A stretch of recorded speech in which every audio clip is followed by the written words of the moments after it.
여러분들 혹시 이런 뉴스 보신 적이 있으신가요?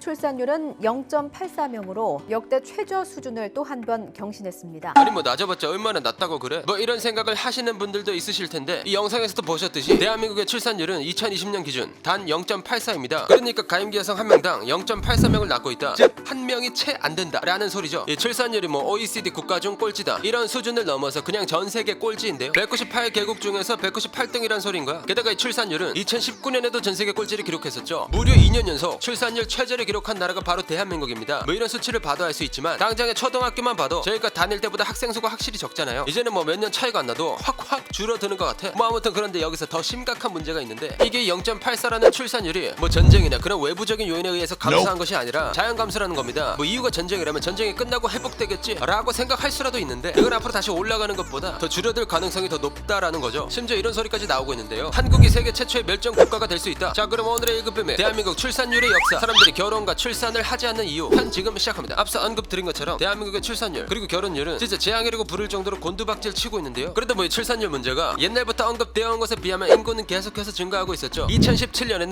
5,136만 명에서 2019년에 5,185만 명으로 늘어나기는 하고는 있었습니다. 응? 출산율이 낮은데 왜 인구가 늘어나는 거지? 뭐 이런 의문이 드실 텐데 시간이 흐르면 흐를수록 뭐 위생이라거나 의료체계 이런 것들이 발달하면서 인간의 기대 수명 자체가 늘어나 버린 거야. 그러다 보니 2019년까지는 아이를 적게 낳아도 죽는 사람이 적다 보니까 인구가 늘어나고 있었던 거지. 그런데 이게 2020년에 들어서면서 총 인구수도 줄어들기 시작했는데요. 출생수보다 사망수가 더 많은 일명 데드크로스 현상이 발생하기 시작한 거죠. 전문가들은 시간이 지나면 지날수록 출산율과 인구수는 더욱 가파르게 감소할 것이라고 예상하고 있습니다. 그들의 예상으로는 2017년에 5,136만 명이었던 인구가 100년 후인 2117년에는 1,510만 명이 될 거라고 하는데 와 100년 만에 3분의 1 토막? 이러니까 이게 보통 심각한 일이 아닌 거지. 그런데 인구만 줄어드느냐? 그것도 아닌데 출산율이 굉장히 낮다고 했잖아요. 그러면 당연하게도 인구에서 노인이 차지하는 비율이 높아질 수밖에 없는데요. 단지 사람의 숫자가 줄어드는 게 문제가 아니라 대한민국의 평균 연령대가 높아진다는 겁니다. 그러다 보니 대한민국에서 생산 가능한 인구가 줄어드는 거죠. 이 문제는 단지 100년 후의 미래가 아닙니다. 전문가들은 단 10년만 지나도 이 저출산 고령화 문제가 매우